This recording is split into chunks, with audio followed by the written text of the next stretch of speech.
কিতাবুন আনজালনাহু ইলাইকা লিতুখরিজান নাসা মিনাজ যুলুমাতি ইলান নূর।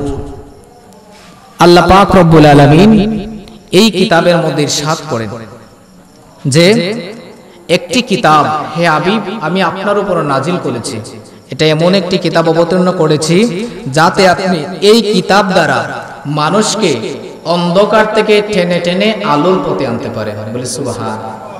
কাদেরকে বলছেন? মানুষদেরকে অন্ধকার থেকে টেনে আলোর পথে। এখানে কি মুসলমানদের বলা হয়েছে? কাদেরকে বলা হয়েছে?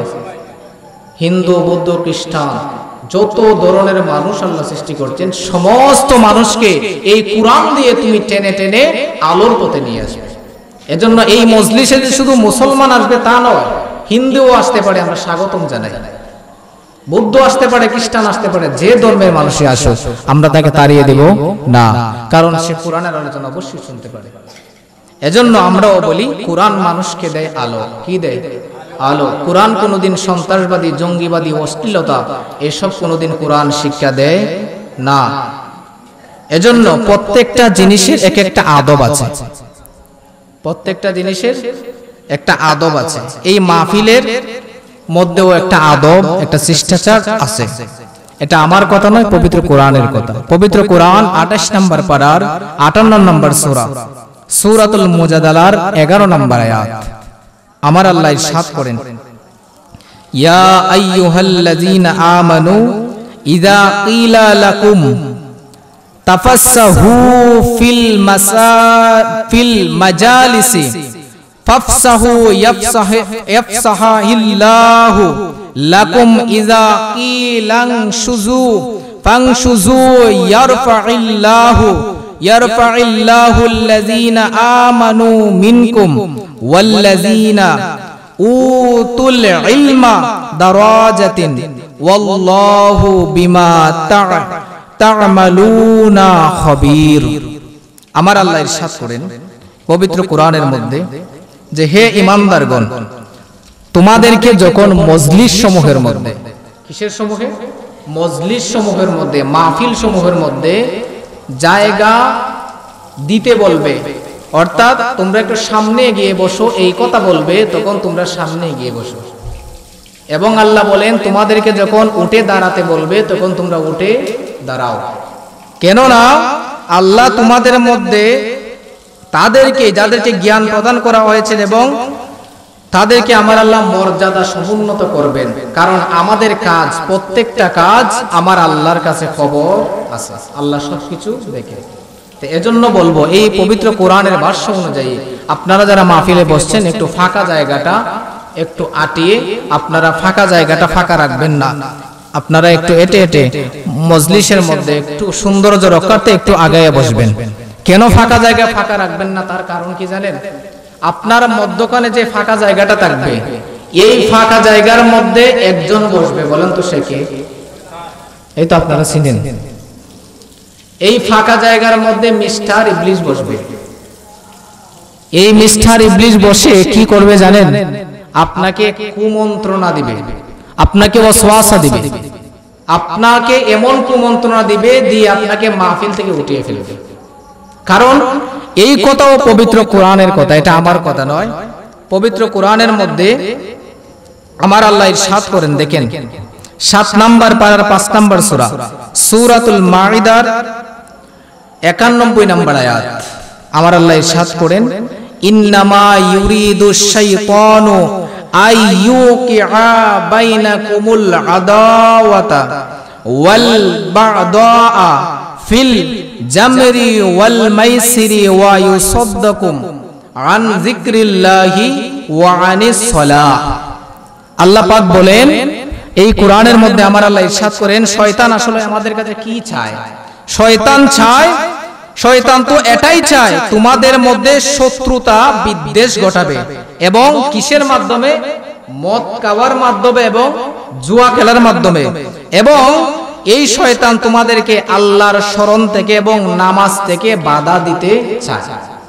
তাহলে শয়তানের কাজ কি? 1 নম্বরে চায় আমাদের মধ্যে মারামারি লাগাইতে, জুয়া খেলার মাধ্যমে, মদ খাওয়ার মাধ্যমে। এটা কোরআনের আয়াত আমি অনুবাদ করতেছি। 2 নাম্বার, শয়তান চায় আল্লাহর স্মরণ থেকে তোমাকে গাফিল রাখতে। 3 নাম্বার, শয়তান চায় তোমাকে নামাজ থেকে বিরত রাখতে। তাহলে আপনারা যদি অমনোযোগী হয়ে শুনেন, আপনারা যদি মজলিসের মধ্যখানে ফাঁক রাখেন, শয়তান বসবে আপনাদেরকে এই মজলিসের যে সওয়াব, যে মর্যাদা আপনার নসিব যা জুড়তো আছিল তাও জুড়তো না। এজন্য আমরা এটাই চাই যে শয়তান যেন আমাদের কাছে আসতে না পারে। কারণ আমার আল্লাহ আবার 2 নাম্বার পারার সূরাতুল বাকারার আমার আল্লাহ 208 নাম্বার আয়াতের মধ্যে ইরশাদ করেন, ইয়া আইয়ুহাল্লাযীনা আমানু দুখুলু ফিস-সিলমি কাফা ওয়ালা তাত্তাবিউ খুতুওয়াতিশ শাইতান ইন্নাহু লাকুম আদুউম মুবিন। আমার আল্লাহ বলেন, হে ঈমানদারগণ, তোমরা ইসলামের মধ্যে পরিপূর্ণভাবে প্রবেশ করো এবং শয়তানের অনুসরণ করো না। নিঃসন্দেহে শয়তান তোমাদের প্রকাশ্য শত্রু। বন্ধু না শত্রু? কেউ শত্রুর সাথে সম্পর্ক রাখে, গলাগলি করে? তো আল্লাহ যেখানে আমাদেরকে কোরআনের মধ্যে বলছেন যে শয়তান তোমাদের প্রকাশ্য শত্রু, আমরা কি চাই শয়তান আমার পাশে বসে? তাহলে এই আমার ভূমিকার আলোচনা শেষ। আপনারা মজলিস সমূহের আদব রক্ষা করবেন, কেউ উঠাউঠি করবেন না। এমনিতেই কিন্তু একজন বক্তা ভাইরাল হয়ে গেছে এই মুরব্বী বলে, তো আমি চাই না যারা মুরব্বী বলে ডাক দিই। আপনারা কেউ উঠাউঠি করবেন না, যতটুকু সময় বসবেন আল্লাহর সন্তুষ্টির জন্য, রাসূলের মহব্বতে বসবেন। পারবেন তো ইনশাআল্লাহ? আমি অল্প সময়, খুবই অল্প সময়, খুবই মূল্যবান কিছু কথা বলার চেষ্টা করব। আজকের মাহফিলটা কিসের মাহফিল বলেন তো? ঈদে মিলাদুন নবী সাল্লাল্লাহু আলাইহি ওয়াসাল্লামের মাহফিল। এই ঈদে মিলাদুন নবীর মাহফিল আমরা কি নতুন করি? এটা কবে থেকে শুরু হয়েছে জানেন? এই মাহফিলটা শুরু হয়েছে, দেখেন আমি আপনাদেরকে বলি, মুসলমানের সবচেয়ে বড় আনন্দের এবং খুশির দিন হলো, সেটা হলো নবীজির আগমনের দিন, যাকে বলা হয় ঈদে মিলাদুন নবী সাল্লাল্লাহু আলাইহি ওয়াসাল্লাম। আর এই বিষয়টি সরাসরি কোরআন থেকে প্রমাণিত, সরাসরি কোরআন থেকে প্রমাণিত। আমি বলি, আমার আল্লাহ পাক রব্বুল আলামিন সূরাতুল ইউনূসের 58 নম্বর আয়াতে ইরশাদ করেন, কুল বিফাদলিল্লাহি ওয়া বিরহমাতিহি ফাবিযালিকা ফালইফরাহু। হে রাসূল, আপনি বলুন, আল্লাহর ফজল এবং রহমত পেয়ে তোমরা খুশি উদযাপন করো। সুবহানাল্লাহ। আল্লাহ বলেন আল্লাহর ফজল এবং রহমত পেয়ে। এখন বলেন তো আমার নবী রহমত না গজব? তো আল্লাহ বলেন যে আমার রহমত পেয়ে, হে রাসূল আপনি বলেন তারা যেন আমি আল্লাহর রহমত পেয়ে তারা কি করে? খুশি উদযাপন করে। এই আয়াতে মহান আল্লাহ নির্দেশ দিচ্ছেন রহমত পাওয়ার পরে আমরা ঈদ উদযাপন করি। আল্লাহর নির্দেশ মানা আমাদের জন্য ফরজ, আমাদের জন্য। আর আমরা সকলেই অবগত আছি প্রিয় নবী রাসূল আরবি সাল্লাল্লাহু আলাইহি সাল্লাম উনি হলেন সারা জাহানের জন্য রহমত। ওয়ামা আরসালনাকা ইল্লা রাহমাতাল লিল আলামিন। আমি আপনাকে সারা জাহানের রহমত ব্যতীত প্রেরণ করিনি। আল্লাহ বলেন যে আমি আপনাকে রহমত করেই পাঠাইছি। সুবহানাল্লাহ। তারপরে রাইসুল মুফাসসিরিন, সুতরাং এই রাইসুল মুফাসসিরিন ফকিহ সাহাবী হযরত আব্দুল্লাহ ইবনে আব্বাস রাদিয়াল্লাহু তাআলা আনহু, যিনি নবীজির আপন চাচাতো ভাই, তিনি প্রায় 1400 বছর পূর্বে তাফসীর করেছেন যে রহমত দ্বারা হলো আমার নবী আর ফজল দ্বারা হলো আল্লাহর কুরআন, কে আল্লাহ সারা জাহানের জন্য রহমত বলে আখ্যায়িত করেছেন আমার নবীকে। এজন্য আল্লামা হাফেজ ইবনে কাসির রাহমাতুল্লাহি আলাইহি তার কিতাবে নবীজির 1000 লকব উনি লিখেছেন। সুবহানাল্লাহ। এর মধ্যে একটা লকব লিখেছেন, এই লকবটা হলো নবীউর রহমা, অর্থাৎ রহমতের নবী। বলি সুবহানাল্লাহ। তাহলে বোঝা যায় কোরআনের দলিল এখানে আসেনি? আছে। এখন আসেন এই ঈদে মিলাদুন নবীর মাহফিল সর্বপ্রথম কে করছে? কেউ জানেন এখানে? সর্বপ্রথম এই ঈদে মিলাদুন নবী সাল্লাল্লাহু আলাইহি সাল্লামের মাহফিল যিনি করেছেন তিনি হলেন আমার আল্লাহ। সুবহানাল্লাহ। আল্লাহ পাক রব্বুল আলামিন রূহের জগতের মধ্যে 2টা সেমিনার করেছেন। যখন কোন মানুষকে দুনিয়ার মধ্যে পাঠান নাই, আপনাকেও বানাইছেন, আমাকেও বানাইছেন, নবীদেরকে বানাইছেন, সমস্ত রাসূলদেরকে বানাইছেন। এখনো দুনিয়ার মধ্যে কোন নবী রাসূল পাঠান নাই, কোন নবীর উম্মতকে দুনিয়ার মধ্যে পাঠান নাই। শুধুমাত্র সবার রুটা সৃষ্টি করছেন। ওই রুর জগতের মধ্যে আমার আল্লাহ দুইটা সেমিনার করছেন। এক নাম্বার সেমিনার হলো, এখানের মধ্যে আপনিও ছিলাম, আমিও ছিলাম, সমস্ত নবীগণ ছিল। সমস্ত মানুষদেরকে সামনে রেখে আমার আল্লাহ সেমিনার করেছেন। ওই সেমিনারের মধ্যে আমার আল্লাহ বলেছেন যে, আমার আল্লাহ বলেছেন আলাস্তু বিরব্বিকুম, সবাইকে বললেন যে আমি কি তোমার রব নই, তোমাদের রব নই? আমরা সবাই সেদিন বলেছিলাম কলু বালা, হে আমি আপনি আমাদের রব। এই হলো একটা সেমিনার। দুই নাম্বার সেমিনার আমার আল্লাহ করেছেন, যেখানের মধ্যে কোনো সাধারণ মানুষ ছিল না, যেখানের মধ্যে কোনো নবীর উম্মত ছিল না, যেখানের মধ্যে কোনো গুনাহগার ছিল না, যেখানের মধ্যে এমন কিছু মানুষ ছিল যাদের জীবনে কোনো গুনাহ নাই, যেখানের মধ্যে এমন কিছু মানুষ ছিল যাদেরকে আমার আল্লাহ নবী রাসূল হিসেবে বানাইছেন। ওই দুইটা সেমিনারের মধ্যে একটা সেমিনার হলো সমস্ত নবী রাসূলদেরকে একত্রিত করে বসাইয়া আমার আল্লাহ তাদেরকে তাদের দায়িত্ব বুঝাই দিলেন। দায়িত্ব বুঝাই দেওয়ার পরে আমার আল্লাহ বলেছেন যে, হে সমস্ত নবী রাসূল তোমরা শোনো, আমি তোমাদেরকে এক এক করে দুনিয়ার মধ্যে প্রেরণ করব। তোমরা দুনিয়ার মধ্যে যাইবা, তোমাদেরকে আমি আল্লাহ উম্মত দিব, আসমানি কিতাব দিব।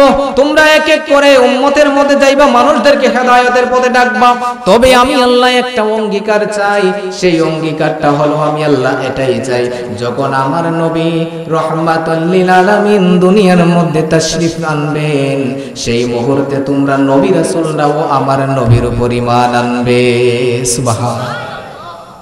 নবীদেরকে আমার আল্লাহ বলতেছেন, যখন রহমতের নবী, শেষ নবী দুনিয়ার মধ্যে যাবেন, তখন তোমরা আমার নবীর উপরে ঈমান আনবে এবং আমার নবীকে তোমরা সাহায্য করবে। পড়েন না সুবহানাল্লাহ। ঈদ মিলাদুন নবীর মাহফিল, ঈদ মিলাদুন নবীর মাহফিল প্রথম করেছেন রব্বানা। ঈমানদারগণ জুলুস করোনা, সবাই ঈদ মিলাদুন নবীর মাহফিল, ঈদ মিলাদুন প্রথম করেছেন রব্বানা। ঈমানদারগণ জুলুস করোনা। আশিক রে আল্লাহ কয় জিবরাইল শুনো না, আশিক রে আল্লাহ কয় জিবরাইল শুনো না। তুমি আসমান সাজাও, জমিন সাজাও, আসমান সাজাও, জমিন সাজাও, বেহেশত কানা। ঈমানদারগণ জুলুস করোনা। আশিক রে সূরা আলে ইমরানে আছে বর্ণনা। এখন আমি আপনাদেরকে যে ঘটনা বললাম, এটা কোথায় আছে? সূরাতুল আলে ইমরানের 81 নম্বর আয়াতে আল্লাহ তাআলা ইরশাদ করেন। এজন্য উনি বলেন যে আশিক রে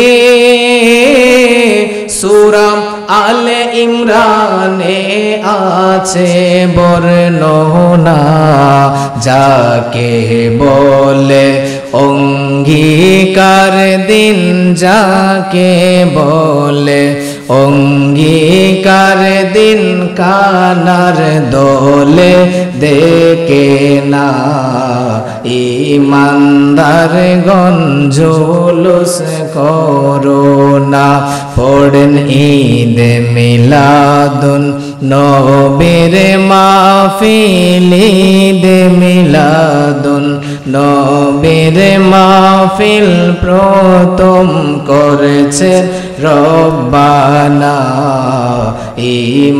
ঈমানদারগণ জুলুস করো। তাহলে আমরা ঈদে মিলাদুন নবীর মাহফিল কার থেকে পাইলাম? আল্লাহর থেকে। তাহলে এটা কার সুন্নত? আল্লাহ সুন্নাত শুধু আল্লাহ পাক আদায় করেছেন তা নয়, যুগে যুগে সমস্ত নবী রাসূল আমার নবীর ঈদে মিলাদুন নবী পালন করেছেন। বলি সুবহানাল্লাহ। আমার নবী এমন এক রহমতের নবী দুনিয়ার মধ্যে প্রেরণ করেছেন। আমার নবীর দাদার নাম বলেন তো আপনারা সবাই কি? Abdul Muttalib. রহমতের নবীর দাদা আব্দুল মুত্তালিব। ওই আব্দুল মুত্তালিবের কাছে একদিন মক্কার সমস্ত মহিলারা আসলো। কারা আসলো? মক্কার মহিলারা আব্দুল মুত্তালিবের ঘরে আব্দুল মুত্তালিবকে ডেকে বলে, ও আব্দুল মুত্তালিব, তুমি তো আমাদের এইখানের সর্দার, এই এলাকার সর্দার, তোমার কাছে একটা বিচার দিতে চাই। তখনকার মক্কার নিয়ম ছিল, যারা বিধবা মহিলা হবে, যাদের স্বামী মারা যাবে, ওই সমস্ত মহিলারা সুগন্ধি ব্যবহার করতে পারবে না। আব্দুল মুত্তালিবের কাছে বিচার দিল, ও আব্দুল মুত্তালিব, আমরা তোমার কাছে বিচার দিতে চাই। কি বিচার? বলে, তোমার ছেলের বউ আব্দুল্লাহর ছেলে, আব্দুল্লাহর স্ত্রী আমেনা বিবি আমেনা, উনি তো বিধবা, ওনার স্বামী মারা গেছে।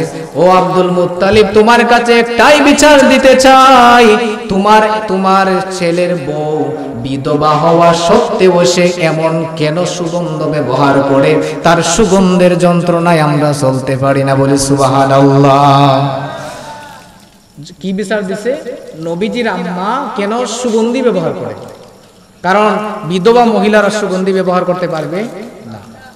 তো আব্দুল মুত্তালিব উনি তো সর্দার, যেহেতু সর্দার, আমি যদি সভাপতি সাহেবের কাছে যদি ওনার গড় সম্পর্কে বিচার দিই, ওনার ভিতরে একটা খামড় দিব না যে আমি বিচার করি মানুষের, আর এখন ওই ইমাম সাহেবের দিকে আমার গড়ের বিচার দিন, তা আমার গড়ও দোষ। আগে তো গড় ঠিক করতে পারবো নাকি? তা ফরের না মানুষ, আগে নিজে ঠিক তো সব ঠিক।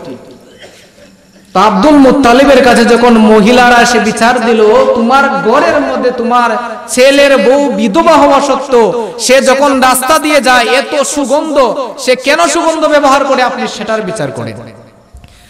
আব্দুল মুত্তালিব উনি বললেন, ঠিক আছে, আমি তোমাদের বিচার মেনে নিলাম, আমি সেটার বিচার অবশ্যই করব। আমি আমার ছেলের বউকে জিজ্ঞাসা করব, তোমরা এখন চলে যাও।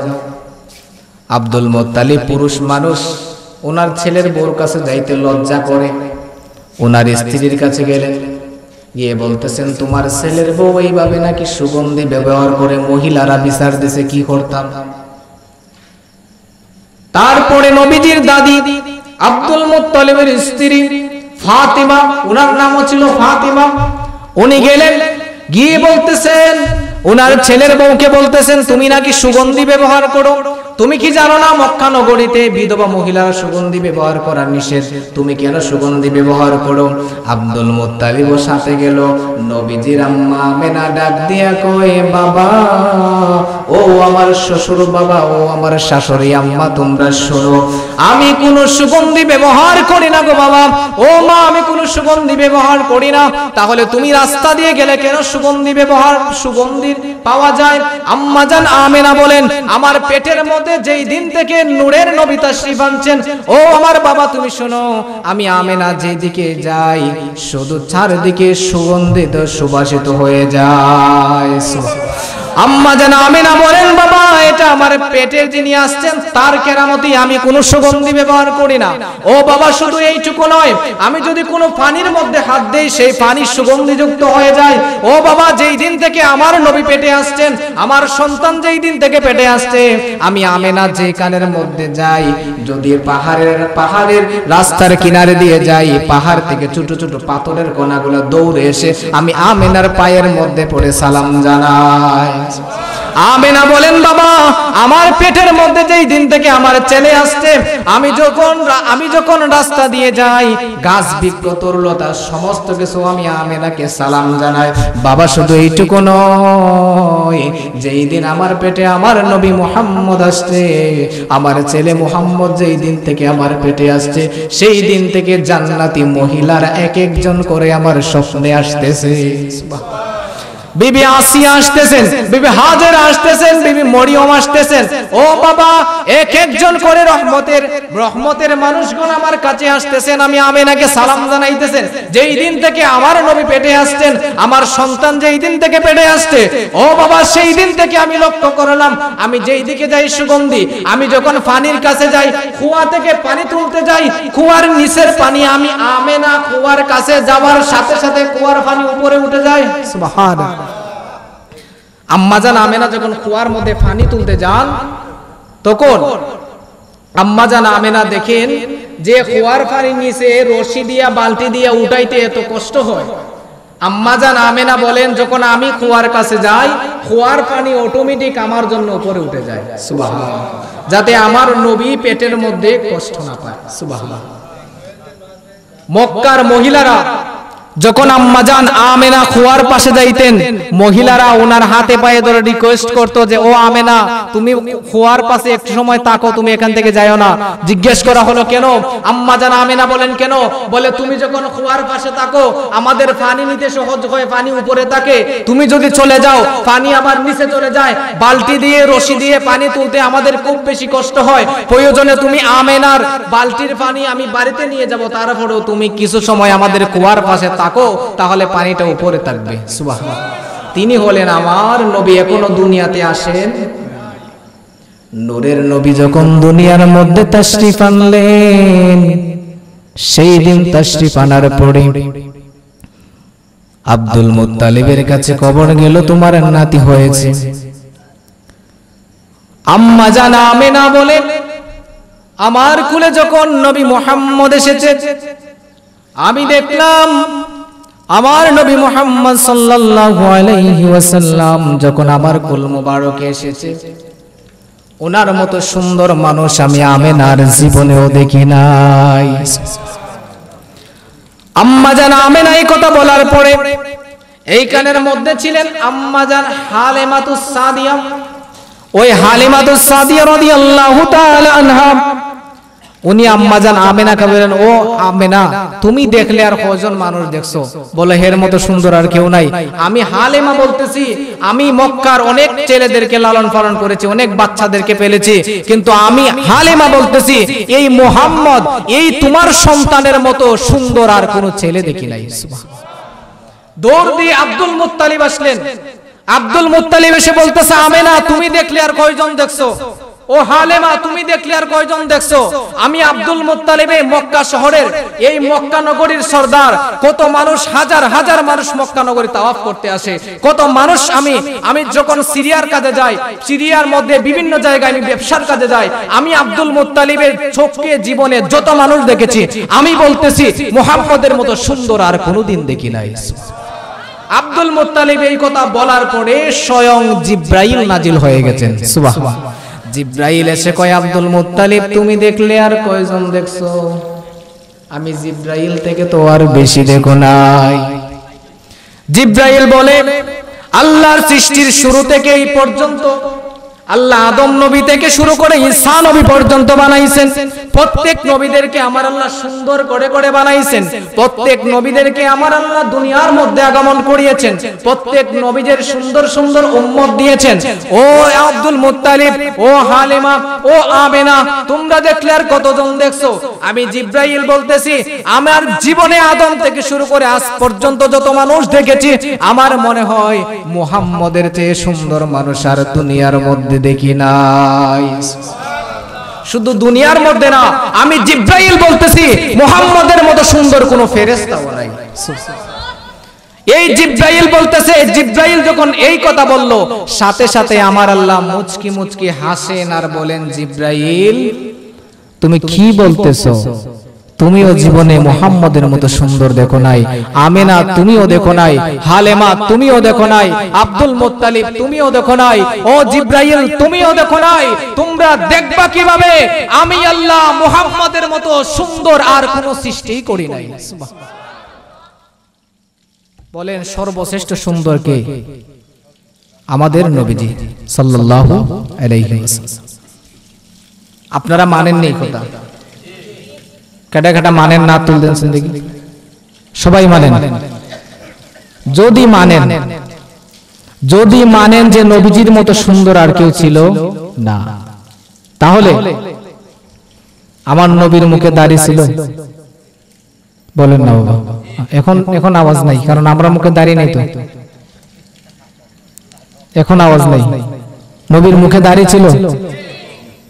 আপনারা কিন্তু সাক্ষী দিয়েছেন নবীজির মতো সুন্দর কেউ ছিল না, এবং কিয়ামত পর্যন্ত আসবেও। তাহলে এখন আপনাদের মুখেই বলেন নবীজির মুখে দাড়ি ছিল? তো নবীজির মুখে দাড়ি সহ সুন্দর ছিলেন নাকি দাড়ি ছাড়া? দাড়ি সহ। তাহলে এখন যদি বলি আমরা তো নবীর প্রেমিক, কই আমাদের মুখে তো দাড়ি নাই। যদি শ্রেষ্ঠ নবী এত সুন্দর হতে পারেন দাড়ি নিয়ে, আমরা কিসের সৌন্দর্যের জন্য দাড়ি কেটে? কি সৌন্দর্যের জন্য বলেন তো? দাড়ি কাটলে কি সুন্দর লাগে? বলেন না সুন্দর লাগে? এখন বলবেন না আমি জানি, এখন নিজের উপরে পড়তেছে। আজকের এই মিলাদুন নবীর মাহফিল যারা এসেছেন, যথেষ্ট মানুষ হয়েছেন, এই মিলাদুন নবীর মাহফিলে এতদিন দাড়ি রাখেন নাই, আপনারা সাক্ষী দিয়েছেন নবীজির মতো সুন্দর কেউ ছিল না। এখন একটা মানুষ ওয়াদা করেন তো যে এই মাহফিল থেকে একটা আমল করব হুজুর, একজন যদি একটা মানুষ আমল করেন এই মাহফিলে 30,000 40,000 টাকা খরচ করা আমাদের সার্থক হবে। যার মুখে দাড়ি নাই এই রকম একটা মানুষ, বা যার নিয়ত ছিল দাড়ি উঠলে খাটবো, এই রকম একটা মানুষ হাত তুলেন যে এই নবীর মহব্বতে মিলাদুন নবীর মাহফিলে আমি সাক্ষী দিছি হুজুর নবীজির মতো সুন্দর কেউ ছিল না, আমি নবীজির একটা সুন্নতের উপর আমল করব, মিলাদুন নবীর মাহফিল থেকে একটা উপহার একটা পুরস্কার নবীজির মহব্বতে নিয়ে যাব, আজকে থেকে আমি দাড়ি কাটবো না। আছেন একজন মানুষ? কি ও ভাই, নিজেই সাক্ষী দিলেন নবীজির মতো সুন্দর কেউ নাই, নবীজির মুখে দাড়ি ছিল, নবীজির আগমনের মাহফিলে আসছেন, অথচ নবীজির একটা উপহার আপনি গ্রহণ করবেন না? এটা কি আমার না নবীজির? আমার সুন্নত না নবীজির? তো নবীজির একটা সুন্নত আমি আপনাদেরকে দিচ্ছি, আপনারা নেবেন না? নবীজির একটা সুন্নত দিচ্ছি, আমার সুন্নত নয়, আমার ব্যক্তিগত কিছু নয়, নবীজির একটা সুন্নত আমি উপহার দিচ্ছি। যে ব্যক্তি একটা সুন্নতের উপর আমল করে আমার আল্লাহ তাকে 100 গলা কাটা শহীদের সওয়াব দেন। আপনি যদি এখন দাড়ি রাখার নিয়ত করেন, এই যে নিয়ত করলেন, ওয়াজের শুরুতে বলছিলাম না যে ভালো নিয়ত করলে সাথে সাথে সওয়াব, বলছিলাম না? তো আপনি এখন নিয়ত করেন আপনি দাড়ি রাখার আগ পর্যন্ত দাড়ি রাখার সওয়াব পাবেন, বলেন সুবহানাল্লাহ। একটা মানুষ বলেন না যে হুজুর আমার মুখে দাড়ি নাই, আমি রেখে দিব ইনশাআল্লাহ। এই মিলাদুন নবীর মাহফিল থেকে ওয়াদা করলাম, নবীজির একটা সুন্নত সাথে করে নিয়ে গেলাম মাহফিল থেকে তাবারুক হিসেবে নবীজির একটা সুন্নত নিয়ে। মানুষ রহমত পেলে খুশি হয় না বেজার হয়? খুশি। আপনারা যদি রহমত দেওয়া হয় আপনি নেবেন না? আপনি নেবেন না? জি বললে কি হয়েছে? এখন যদি বলি আপনারা যদি এখন আমি একদিকে রহমত দিয়ে একদিকে 10,000 টাকা দিই, খাবলাটা কোন দিকে পড়বো? কব আপনার রহমত এটা বাকি, এটা কোন দিন ভাই এটা ঠিক নাই, আর টাকাটা আমার দরকার, এটা নগদ। আমরা নগদের পাগল। এই রহমতটা যদি চোখে দেখা যাইতো, একটা রহমত সারা পৃথিবী বিক্রি করলে আপনি কিনতে পারবেন? তো নবীজির একটা সুন্নত রহমত হিসাবে আমি আপনাদেরকে দিচ্ছি মিলাদুন নবীর মাহফিল থেকে। একটা মানুষ নাই, একটা তাবারুক নেবেন, নবীজির একটা উপহার নেবেন। মনে করেন যে নবীজি আপনাদেরকে একটা উপহার দিচ্ছে, নবীজির একটা সুন্নতের দিকে নবীজি আহ্বান করছেন। একটা মানুষ নবীজি এই মাহফিলের দিকে তাকিয়ে আছেন, এই মাহফিলের বুড়ি নামের মাহফিলে নবীজি দেখতেছেন। আমাদের বিশ্বাস নবীজি হাজির ও নাজির, আমাদের আকীদা নবীজি হাজির ও নাজির, নবীজি দেখার ক্ষমতা আছে, নবীজি আসার ক্ষমতা আছে। তো যেই নবী দেখতেছেন নবীজির মহব্বতের মাহফিল, আমার নবীর প্রিয় উম্মতগণ, আশিকগণ, প্রেমিকগণ মাহফিলে বসে আছে, এই প্রেমিকদের মধ্যে আমার নবীর একটা সুন্নত, আমার নবী মাহফিলের দিকে তাকিয়ে আছে। যদি আমার আপনারা একজন হাত না তোলেন, শরমটা কে পাবে?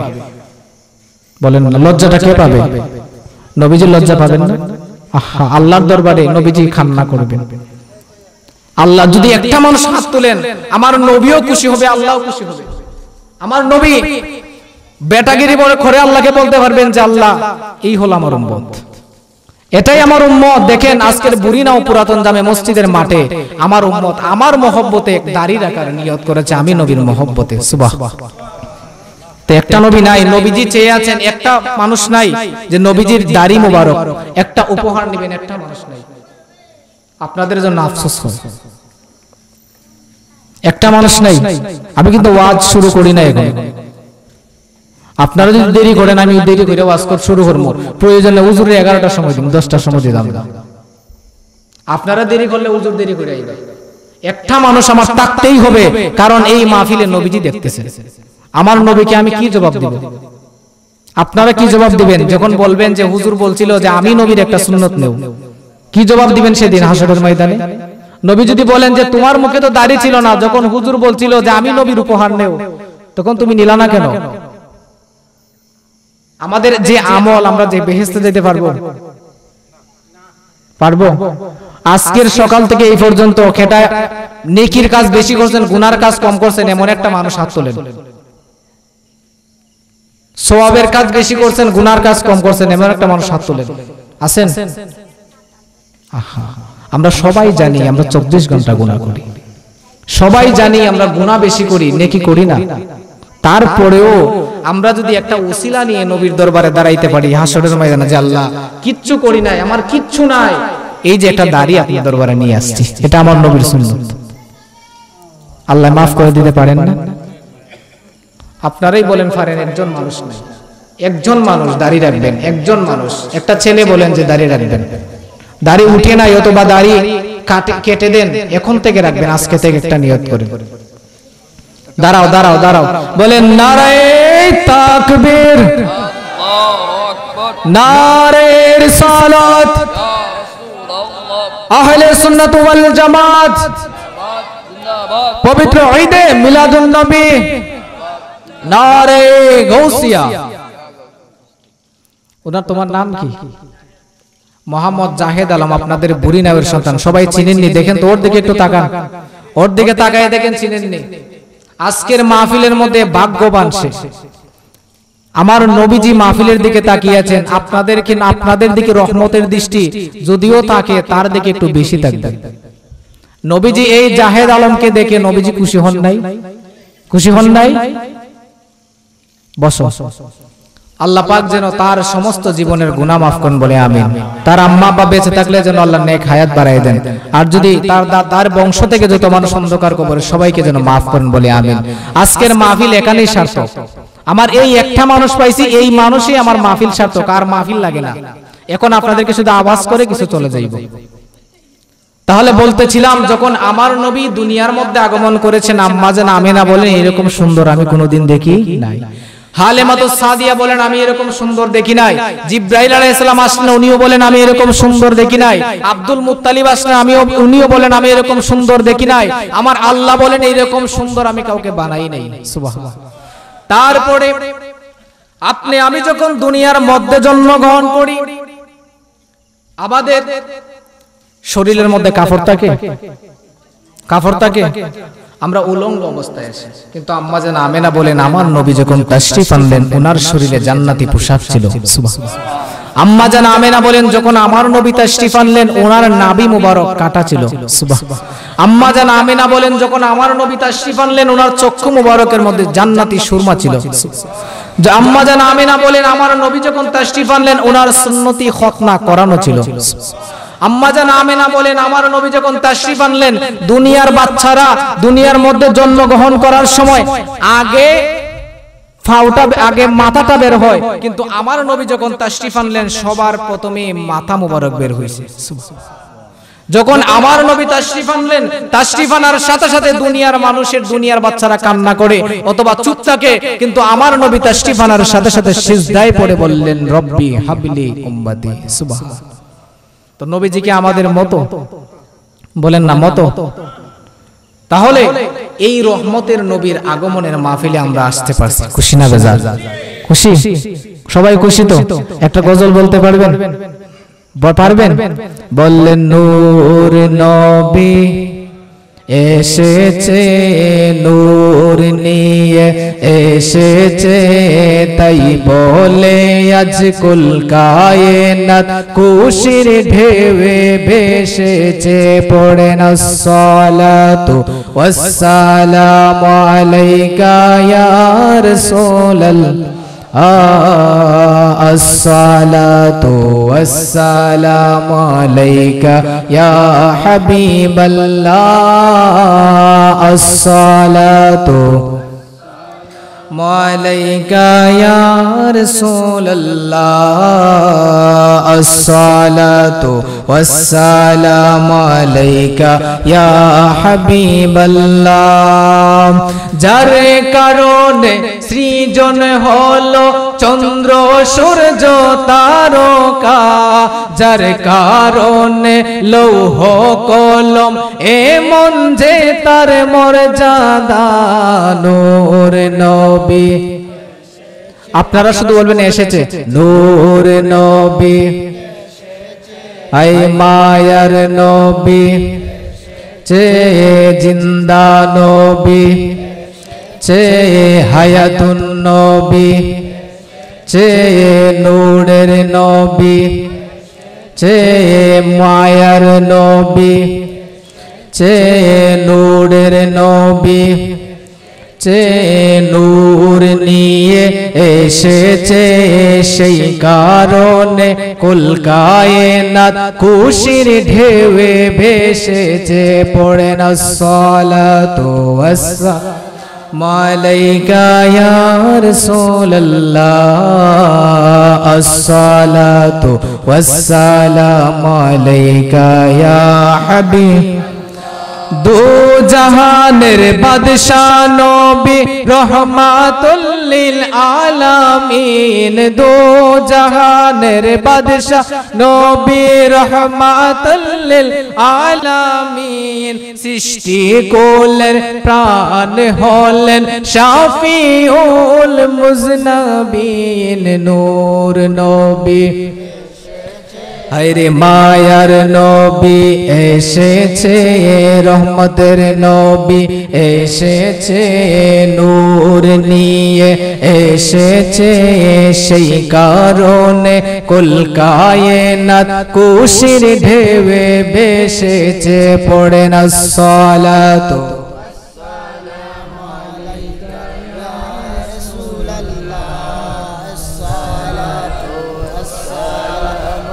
লাইকা ইয়া হাবিব দাবি যদি করো সবাই মোরা নবীজির গোলাম দাবি যদি করো সবাই মোরা নবীজির গোলাম দিন রজনী পড়ো সবাই অধিক দরুদ আর সালাম নূর নবী এসেছে মায়ার নবী এসেছে জিন্দা নবী এসেছে হায়াতুন নবী এসেছে আইরে নূরের নবী এসেছে নূর নিয়ে এসেছে সেই কারণে কুল কায়নাত খুশির ঢেউয়ে ভেসেছে পড়েন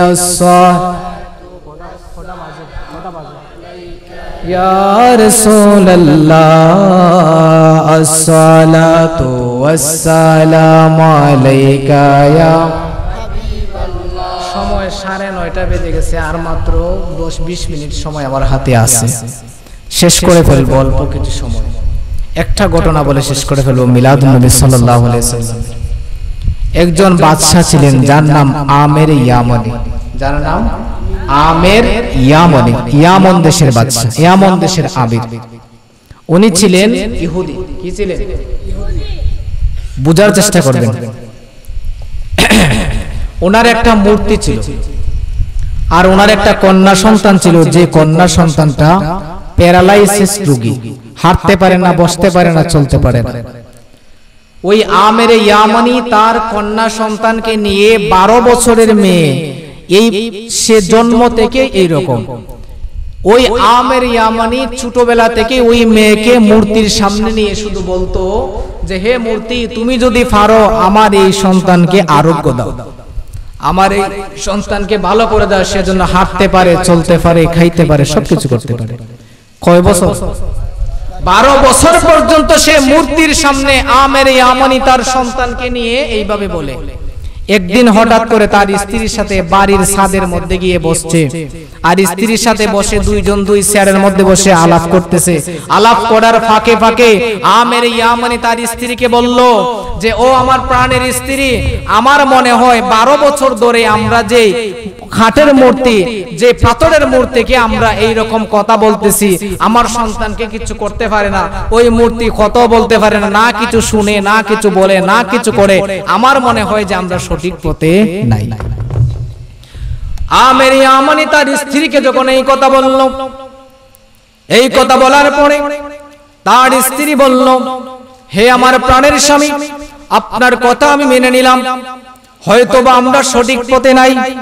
আমি স্ত্রী হিসেবে আপনার কাছে অনুরোধ করব, ও আমার প্রাণের স্বামী, আপনি সঠিক পথের সন্ধানে চলেন, আমি স্ত্রী রাজি আছি। যেই মুহূর্তে স্বামী স্ত্রীর মধ্যে এরকম আলাপ হচ্ছে, আলাপ হওয়ার সাথে সাথে আল্লাহ পাক ওই স্বামী আর স্ত্রীর অন্তরের মধ্যে কিছু দয়া বর্ষণ করছেন। দয়া করার সাথে সাথে তারা আসমানের দিকে তাকিয়ে দেখে অনেক বড় একটা নূর, একটা আলো সারা আসমান আলোকিত করে ফেলেছে। বলি সুবহানাল্লাহ। আসমান যখন আলোকিত করে ফেলেছে, তারা তাকিয়ে দেখে সমস্ত গাছ বৃক্ষ এক এক করে নড়াচড়া শুরু করেছে, সমস্ত পৃথিবী যেন থরথর করে কাঁপতেছে। ওই আমের ইয়ামানি বলে, এটা আবার কি শুরু হয়ে গেল? তার স্ত্রী বলে, এটা আবার কি শুরু হয়ে গেল? সাথে সাথে দেখতেছে ওই আমের ইয়ামানি, যার 12 বছরের সন্তান প্যারালাইসিসের রোগী মেয়ে, ওই মেয়েটা নিজের পায়ে হেঁটে ছাদের মধ্যে চলে আসছে। যে 12 বছর ধরে মেয়েটা প্যারালাইসিসের রোগী, আর ওই মেয়ে আজকে তার নিজের পায়ে হেঁটে তার বাড়ির ছাদের মধ্যে। সুবহানাল্লাহ। আমের ইয়ামানি বলে, এটা আবার কোন ধরনের কথা? যে মেয়ে 12 বছর ধরে প্যারালাইসিস, যে বসতে পারে না উঠে, সেই মেয়ে নিজের পায়ে হেঁটে এখানে। মেয়েকে যখন প্রশ্ন করা হলো, মা তোমার কেন এই অবস্থা, তুমি কিভাবে ভালো হলে? ওই মেয়ে জবাব দিল, বাবা আমি একটু কিছুক্ষণ আগে আমি যখন শুয়েছিলাম, শোয়ার পরে দেখি হঠাৎ করে আমার সামনে নুরানি একজন মানুষ তাশরিফ এনেছে। ওই মানুষকে আমি জিজ্ঞেস করলাম, তুমি কে? ও বলল, আমি আল্লাহ তাআলার একজন ফেরেশতা।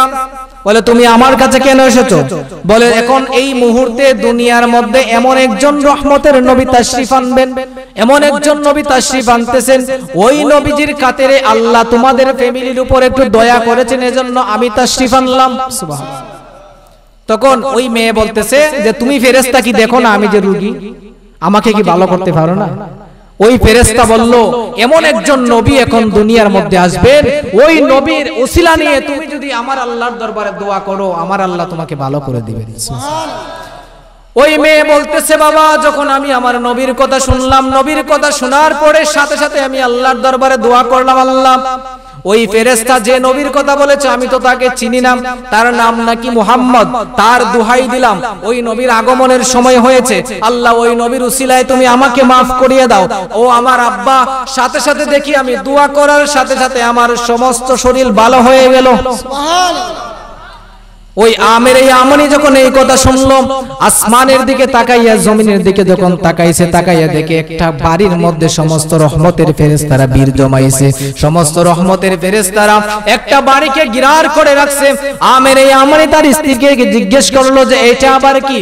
তখন সাথে সাথে অদৃশ্য থেকে আওয়াজ আসলো, গায়েবী একটা আওয়াজ আসলো, ও আমের ইয়ামানি, তুমি যেটা দেখতেছো ওটা হলো আমার রহমতের নবীর বাড়ি, এটা হলো মক্কা নগরী। ওই মক্কা নগরীর মধ্যে রহমতের ফেরেশতা নাজিল হইছে। কি জন্য নাজিল হইছে? কারণ কিছুক্ষণের মধ্যে আমার নবী তাশরিফ আনবেন। সুবহানাল্লাহ। আমের ইয়ামানি বলে, ওই নবী আবার কে? ফেরেশতা বলে, ওই নবী হলো নবী মুহাম্মদ সাল্লাল্লাহু আলাইহি ওয়াসাল্লাম। আমের ইয়ামানি কিছুক্ষণ পর তাকাইয়া দেখে নূরের নবী তাশরিফ আনলেন, সাথে সাথে সমস্ত গাছ বৃক্ষ তরুলতা সবগুলো ঘুমাইয়া সিজদা করা শুরু করলো। আমের ইয়ামানি তাকাইয়া দেখে যে মূর্তিকে 12 বছর ধরে বলতেছে আমার প্রেয়কে ভালো করে দাও, ওই মূর্তিটাও সেজদায় পড়ে গেছে। স্ত্রী ডেকে বলতেছে স্বামী মূর্তির দিকে চেয়ে দেখো। মূর্তির দিকে যখন চাইলো বলে ও মূর্তি তুমি কেন পড়লে, তুমি তো কোনো কথাই বলতে পারো না। মূর্তির জবান খুলে গেল, সাথে সাথে সেই মূর্তি বলতেছে এই মুহূর্তে এই দুনিয়ার মধ্যে এমন একজন নবী তাশরীফ এনেছেন, এই মুহূর্তে এমন একজন নবী এসেছেন যেই নবী হলেন সত্য নবী, যেই নবীর ধর্ম সত্য, যেই নবীর কোরআন সত্য, যেই নবীজি হলেন সত্য, যেই নবী কথা বলবেন সত্য, যার জবান দিয়ে কোনো মিথ্যা বের হবে না, ওই রকম সত্য নবীর আগমন হয়েছে। তোমরা সবাই ওই নবীর কাছে যাও, নবীর কালেমা পড়ে মুসলমান হয়ে যাও। মূর্তি যখন এই কথা বলল, যে 12 বছরের মূর্তি কোনোদিন কথা বলে নাই, হঠাৎ করে বলতেছে নবী নাকি সত্য, যে নবীর আগমন হয়েছে। আমের ইয়ামানির স্ত্রী বলতেছে আমাকে নিয়ে চলো, সেই নবীর দরবারে যাব।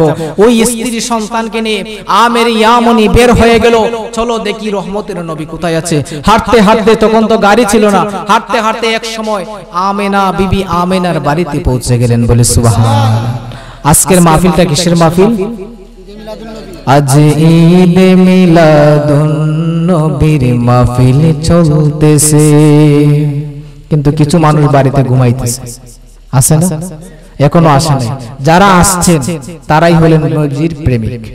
বলেন আজ ঈদ মিলাদুন নবীর মাহফিল চলতেছে, আজ ঈদ মিলাদ নবীর মাহফিল চলতেছে, আনন্দে উল্লাসে সারা জগৎ ভরেছে, আনন্দ উল্লাসে সারা জগৎ ভরেছে, আজি ঈদ মিলাদুন নবীর মাহফিল চলতেছে, নূরের নবীর নুরি চরণ যেদিন পাইব বন, দুঃখ মুছিয়া লাভ করিল জান্নাতি জীবন। সুবহানাল্লাহ বলেন।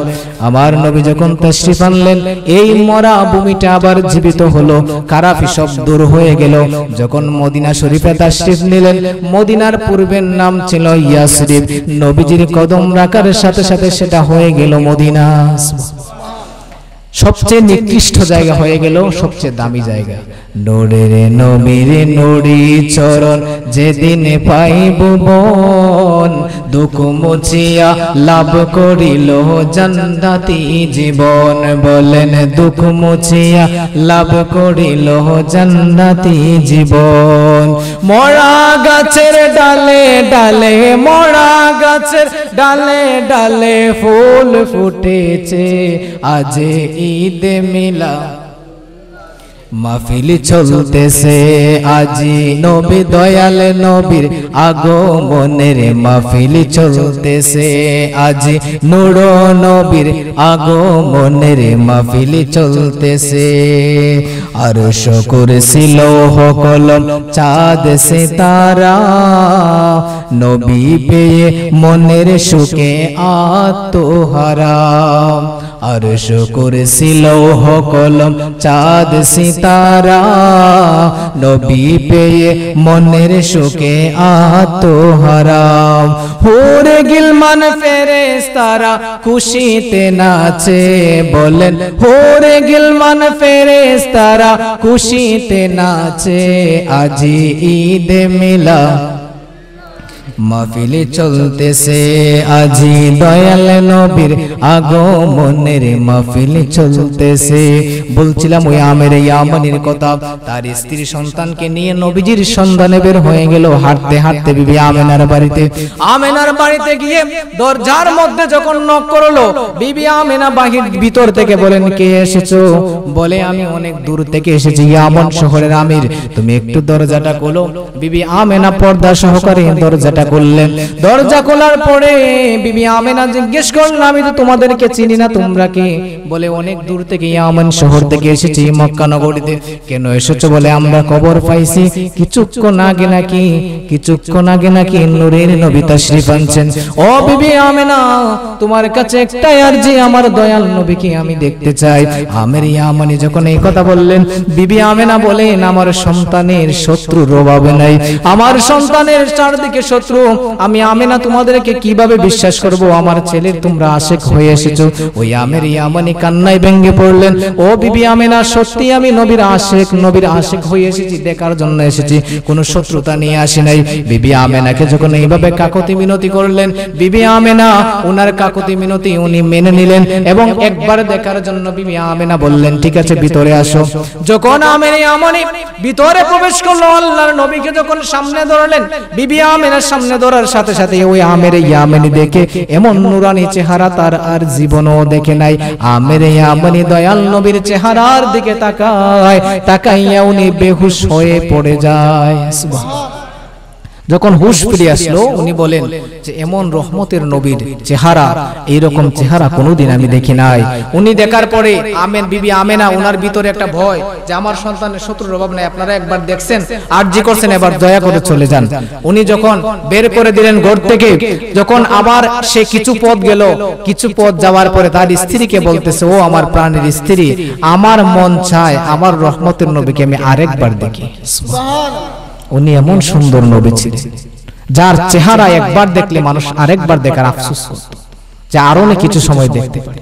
উনি এমন একজন নবী ছিলেন, সাহাবায়ে কেরামের পেটে যখন কিদা থাকতো 3 দিন ধরে সাহাবায়ে কেরাম কিচ্ছু খায় নাই, যখন আমার নবী সামনে আসতো সমস্ত কিদা চলে যাইত। বলে নবী আর খাওয়া লাগবে না, আপনাকে দেখলে আমাদের পেট এমনিতেই ভরে যায়। এমন একজন রহমতের নবী ছিলেন। তো আমের ইয়ামানি বলে, ও বিবি, আমি তো দেখে চলে আসছি ঠিকই, কিন্তু আমার মনে হয় আমার রহমতের নবীকে আমি আরেকটা নজর দেখি। বিবি বলে, তুমি তো দেখছো আম্মা জান আমেনা কি বলছেন, ওনার শত্রুর অভাব নাই, আমরা যদি আরেকবার যাই উনি আমাদেরকে শত্রু ভাববেন, যাওয়ার প্রয়োজন নাই, বিবি আমেনা আমাদেরকে শত্রু মনে করবেন। ওই আমের ইয়ামানি বলল, প্রাণের স্ত্রী, তোমার কাছে আমার অনুরোধ, তুমি আরেকটা বার আমাকে নিয়ে যাও যে কোনো পদ্ধতিতে। আরেকবার যখন গেল, বিবি আমেনার দরজায় নক করলো, বিবি আমেনা দরজা খুললেন। বলে, আপনারা আবার কেন? বলে, আমার স্বামী বেহুশ হয়ে গেছে, আরেকবার আমার নবীকে দেখবে। বিবি আমেনা বলেন, নিশ্চয়ই তোমাদের কোনো খারাপ মতলব আছে। বলে, না, আমাদের কোনো খারাপ মতলব নেই, আমরা নবীকে দেখার জন্য আসছি। ওই আমের ইয়ামানিকে আবার সুযোগ করে দেওয়া হলো। দয়াল নবীর চেহারা যখন আরেকবার দেখলো, সে এমন ভাবে বেহুশ হলো, একবার দেখার সাথে সাথে বেহুশ হয়ে পড়ে তার প্রাণবায়ু আল্লাহর দরবারে চলে গেল। সে মৃত্যুবরণ করলো। ইন্না লিল্লাহি ওয়া ইন্না ইলাইহি রাজিউন। কেন মৃত্যুবরণ করলো? খুশিতে, আনন্দে, নবীজির চেহারা মুবারক দেখার আনন্দে তার এত আনন্দিত হয়েছে সে সহ্য করতে পারে নাই, সে খুশিতে আত্মহারা হয়ে মৃত্যুবরণ করেছে। সুবহানাল্লাহ। তো সে কি মুসলমান ছিল? মুসলমান ছিল। তো সে যে এইভাবে মরল, সে কি জান্নাতি হবে না জাহান্নামী হবে? জান্নাতি হবে। কারণ কেন? জান্নাতি হইতে গেলে আমাদের কি প্রয়োজন? সর্বপ্রথম যেটা প্রয়োজন সেটা হলো ঈমান, আর ঈমানই হলো আমার নবীর প্রেম। সুবহানাল্লাহ। নবীজির প্রেমের কোনো দলিল হয় না, নবীজির প্রেমের দলিল হয় না।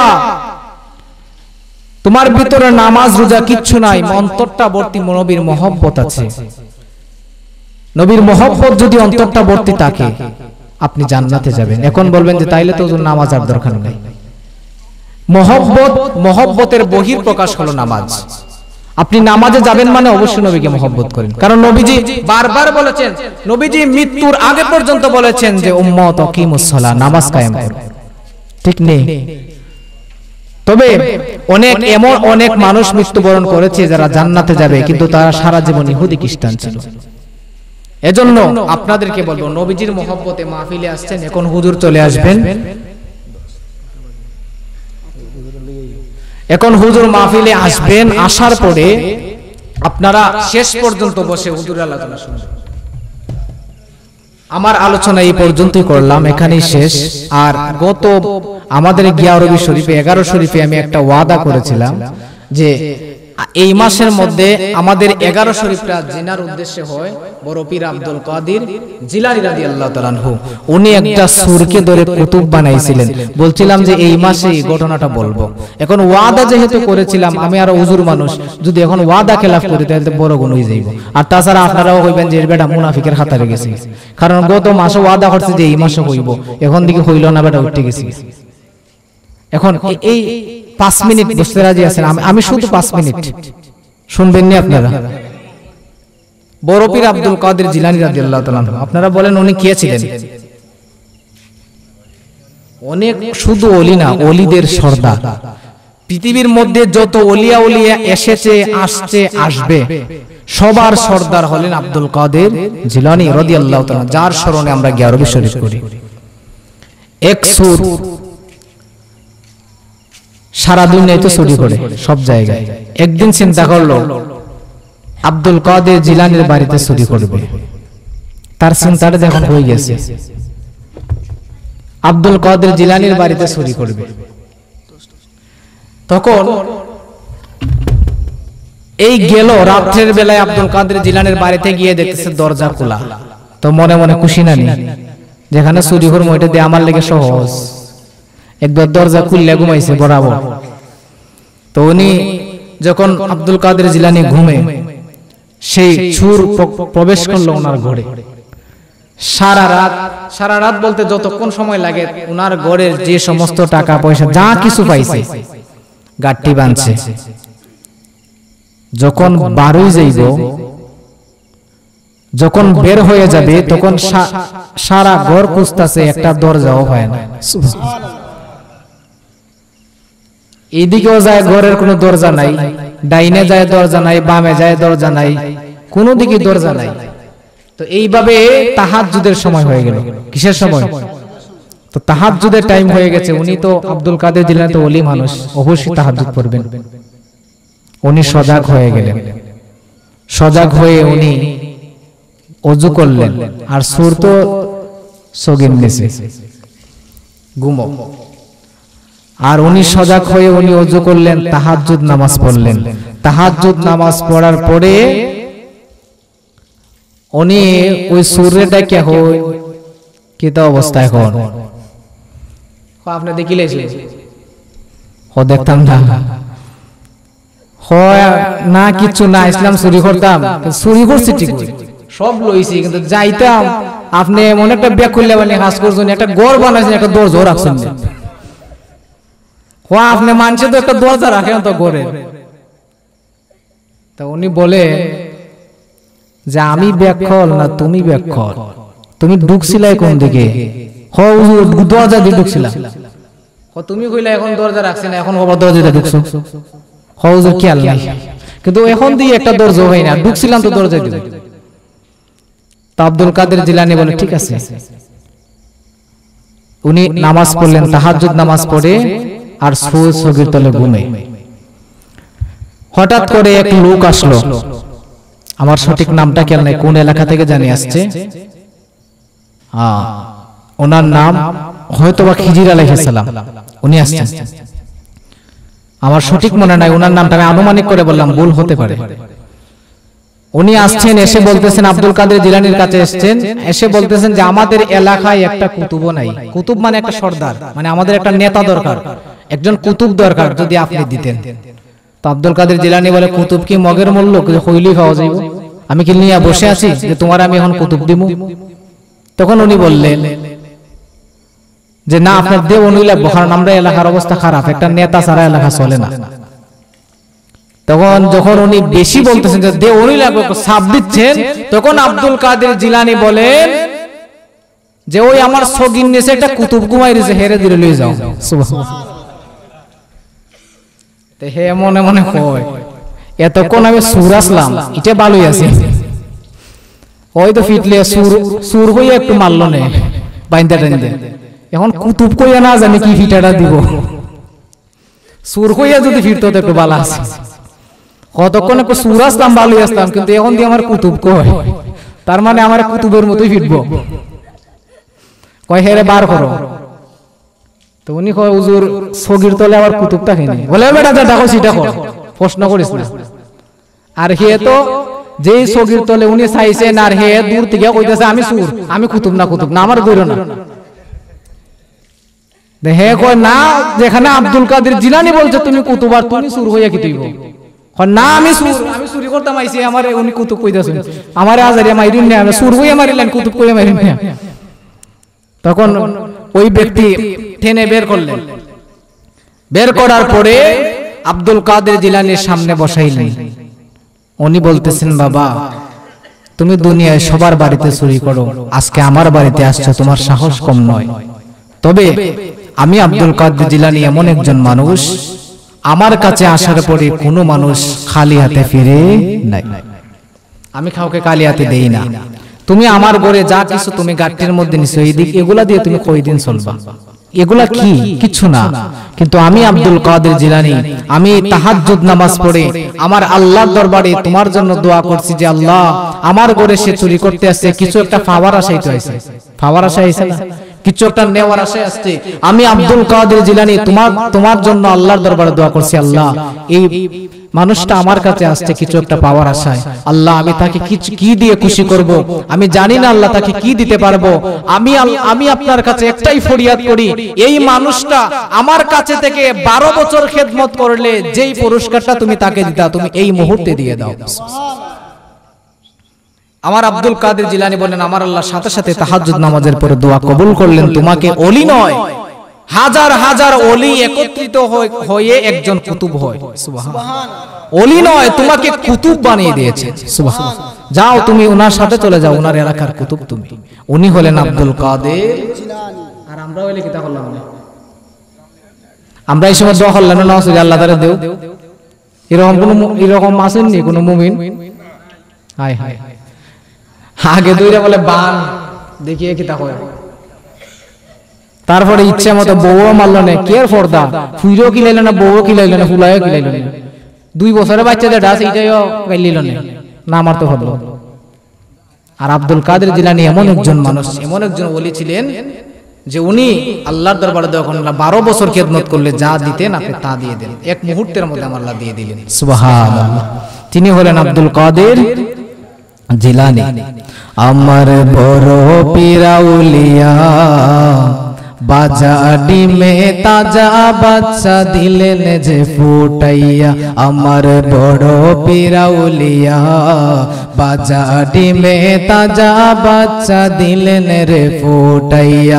আইরে বড় পীরকে তাজিমে করো কাতারে দাঁড়াইয়া, তোমরা বড় পীরকে তাজিমে করো কাতারে দাঁড়াইয়া, বাজা ডিমে তাজা বাচ্চা দিলেন রে ফুটাইয়া, আমার বড় পিরাউলিয়া, বাজা ডিমে তাজা বাচ্চা দিলেন রে ফুটাইয়া। বড় পীরের হাতের ছোঁয়ায় মাটি অস্বর্ণ হইয়া যায় রে, বড় পীরের হাতের ছোঁয়ায় মাটি অস্বর্ণ হইয়া যায় রে।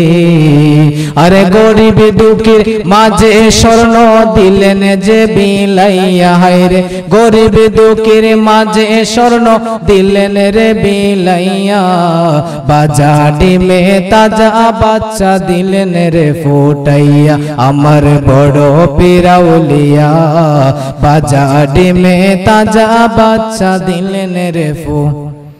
ওই বড় পীরের অনেক চমৎকার চমৎকার ঘটনা আছে, এগুলা প্রত্যেক মাসে মাসে আমি ইনশাআল্লাহ বলার চেষ্টা করব। আমার প্রত্যেক মাসে মাসে আমাদের মসজিদে 11 শরীফ হয়, যদি আসতে পারেন শুনতে পারবেন। ওনার চমৎকার চমৎকার অনেক ঘটনা আছে। উনি এমন একজন ওলি ছিলেন যাকে মাদারজাত ওলি বলে, মায়ের পেট থেকে ওলি হয়ে বের হয়েছেন। সুবহানাল্লাহ। ওনার অনেক চমৎকার ঘটনাগুলো আমি প্রত্যেক মাসে মাসে একটা দুইটা করে বলার চেষ্টা করব। যদি আপনারা আসেন তাহলে শুনতে পারবেন। আসবেন তো ইনশাআল্লাহ? আসবেন নি? একটু জিকির করেন, আল্লাহ আল্লাহ আল্লাহ আল্লাহ আল্লাহ আল্লাহ আল্লাহ আল্লাহ, মোহব্বতে আল্লাহ আল্লাহ আল্লাহ আল্লাহ আল্লাহ আল্লাহ আল্লাহ আল্লাহ আল্লাহু আল্লাহু রে মন, আল্লাহু রোজপনা, আল্লাহু আল্লাহু রে মন, আল্লাহু রোজপনা, আল্লাহ আল্লাহ আল্লাহ আল্লাহ আল্লাহ আল্লাহ আল্লাহ আল্লাহর জিকির না করিলে কলব জিন্দা হইবে না আল্লাহর জিকির না করিলে কলব জিন্দা হইবে না আল্লাহু আল্লাহু রে মন আল্লাহু রওজপনা আল্লাহ আল্লাহ আল্লাহ আল্লাহ আল্লাহ আল্লাহ আল্লাহ আল্লাহ গাছ বৃক্ষ তরুলতা আল্লাহর জিকির করে তারা গাছ বৃক্ষ তরুলতা আল্লাহর জিকির করে তারা মানুষ হইয়া তোমরা কেন আল্লাহর জিকির করো না আল্লাহু আল্লাহু রে মন আল্লাহু রওজপনা আল্লাহ আল্লাহ আল্লাহ আল্লাহ আল্লাহ আল্লাহ আল্লাহ আল্লাহ আল্লাহ আল্লাহ আল্লাহ আল্লাহ 99 নামের মাঝে এক নাম তোমার রহমান গো এক নাম তোমার রহমান সেই নামের ওসিলাতে দিও আমায় দর্শন আল্লাহ আল্লাহ আল্লাহ আল্লাহ আল্লাহ 99 নামের মাঝে এক নাম তোমার রহমান গো ও গো আল্লাহ রহমান সেই নামের ওসিলাতে দিও আমায় দর্শন আল্লাহ আল্লাহ আল্লাহ আল্লাহ আল্লাহ তুমি প্রভু আমরা গোলাম মাঝখানে নবীজির মকাম তুমি প্রভু আমরা গোলাম মাঝখানে নবীজির মাকাম সেই মাকামে গেলে পড়ে দেখবা তুমি সুবহান সেই মাকামে গেলে পড়ে দেখবা তুমি সুবহান 99 নামের মাঝে এক নাম তোমার রহমান গো ও গো আল্লাহ রহমান সেই নামের ওসিলাতে দিও আমায় দর্শন আল্লাহ আল্লাহ আল্লাহ আল্লাহ আল্লাহ আল্লাহ আল্লাহ আল্লাহ আল্লাহ আল্লাহ আল্লাহ আল্লাহ পাইলে নিরা লাই গো নবী পাইলে নিরা লাই আল্লাহ আল্লাহ আল্লাহ আল্লাহ আল্লাহ পাইলে নিরা লাই গো নবী পাইলে নিরা লাই আল্লাহ আল্লাহ দুই কদমে চুমো দিব দুই কদমে চুমো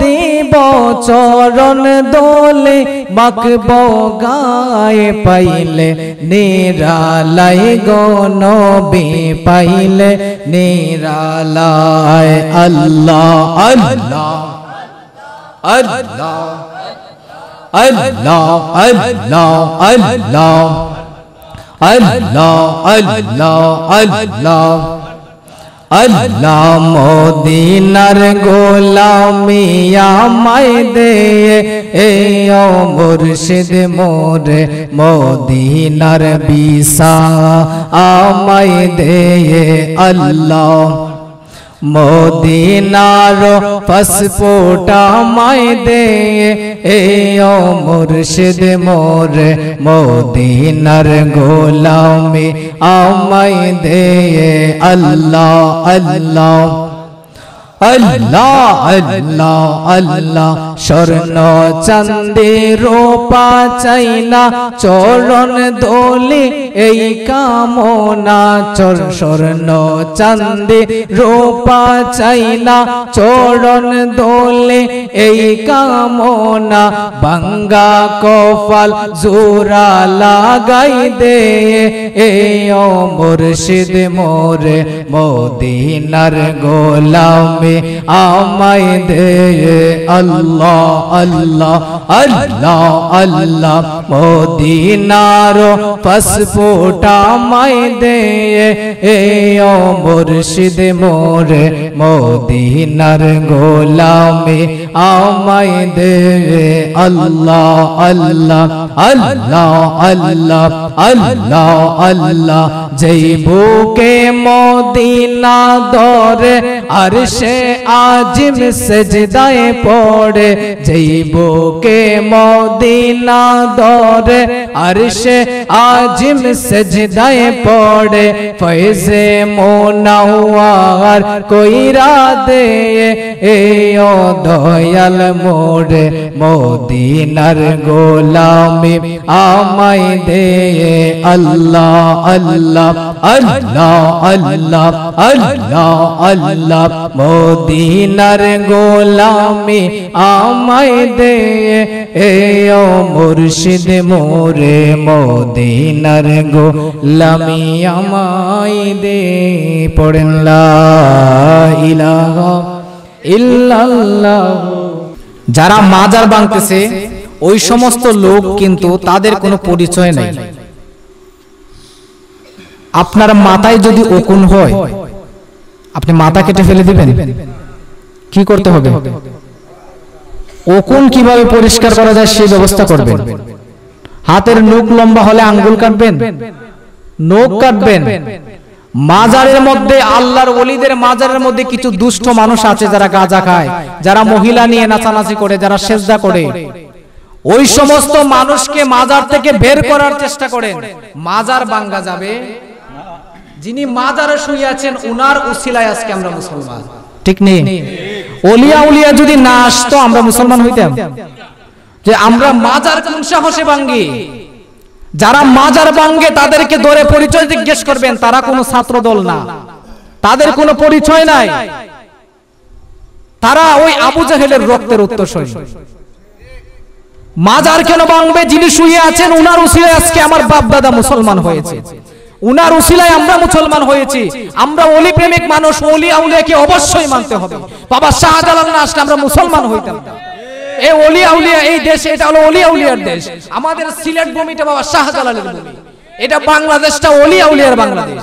এই ওলি আউলিয়া যদি না আসতেন আমরা আজকে মুসলমান, আমরা এইভাবে এই সুন্দর পরিস্থিতি পাইতাম না। আজকে যে ওলি আউলিয়ার কারণে আমরা দুনিয়াতে মুসলমান হয়েছে, আমরা এত সুন্দর পরিবেশে বসবাস করতেছি, নবীকে চিনেছি, আল্লাহকে চিনেছি, কুরআনকে চিনেছি। ওই ওলি আউলিয়ার মাজারে তারা হাত দেয়। যদি আমাদের চোখের সামনে এরকম করে, আমরা একটা মানুষ বসে থাকবো না।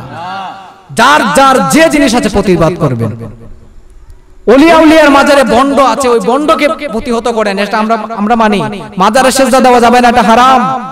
তবে মাজার জিয়ারত করা সুন্নত, মাজার জিয়ারত করা সুন্নত। আর এই মাজার জিয়ারতকে কিছু সংখ্যক মানুষ পূজা বলে, বলেনি? মাজার পূজারি বলেনি। আমি আমি আমি ছোট মানুষ, আলেম না, আমার পাশে আলেম আছেন, ছোট মুখে একটা বড় কথা বলি। যদি কোনো মানুষ আমার যে ইলম আছে, ইলম থেকে বলতেছি, যদি কোনো মানুষ নবীর সুন্নতকে যদি কোনো মানুষ পূজা বলে, আমার মনে হয় যে সে মুসলমান থাকতে পারে না। নবীর সুন্নত কোনদিন পূজা হইতে পারে? যে সুন্নতের প্রতি আমল করলে 100 গলা কাটা শহীদের সওয়াব, সুবহানাল্লাহ। সে সুন্নতকে তারা বলে আমরা নাকি মাজার পূজারি। আমরা জিয়ারত করার কারণে যদি মাজার পূজারি হই, আমরা মাজার পূজারি হতে রাজি আছি, আসিনি? আমরা মাজার জিয়ারত করলে যদি আমরা পূজারি হই, আমরা পূজারি। আমরা মেনে নিলাম, তবে আমরা মাজারে সেজদা দেওয়ার পক্ষে না, আমরা মাজারে বন্ডামি করার পক্ষে না, আমরা মাজারে গাঁজা টানার পক্ষে না, আমরা মাজারের মধ্যে বেটি নিয়ে মহিলা নিয়ে নাচানাচি করার পক্ষে নাই, আমরা গান বাজনার পক্ষে নাই, তবে আমরা তার পক্ষে মাজার জিয়ারতের পক্ষে আছি। মাজারের মধ্যে গিয়ে সূরা ফাতিহা পাঠ করব, মাজারের মধ্যে গিয়ে ওলিয়া উলিয়ার উসিলায় আল্লাহর কাছে দোয়া চাইবো, সেই পক্ষে আমরা গুনাহগার আছি। ঠিক কিনা বলেন? আপনারা আছেন না আমার সাথে? আপনারা এখন না থাকলে আপনারা আমারে বিপদে ফেলাই দিবেন, বলো হুজুর আপনি একলাই চিল্লাইছেন, এখন আপনি একলাই আছেন আর আমরা কেউ নাই। শেষ, আমি হুজুরের কাছে দোয়া চাইবো, সবার জন্য দোয়া করবেন। আর আমাদের ঈদে মিলাদুন নবীর মাহফিল মনে হয় এই মসজিদে প্রথম, আপনি দোয়া করবেন যেন কিয়ামত পর্যন্ত আমি না থাকি, আপনি না থাকি, যে আমরা না থাকি, যারা আসবে যারা থাকবে তারা যেন কিয়ামত পর্যন্ত এই মাহফিলটা ধরে রাখে। আপনারা চান নেই? আমি এই বছর উদ্যোগ নিছি, আমি সামনের বছর উদ্যোগ নেবেন, আপনারা পারবেন না?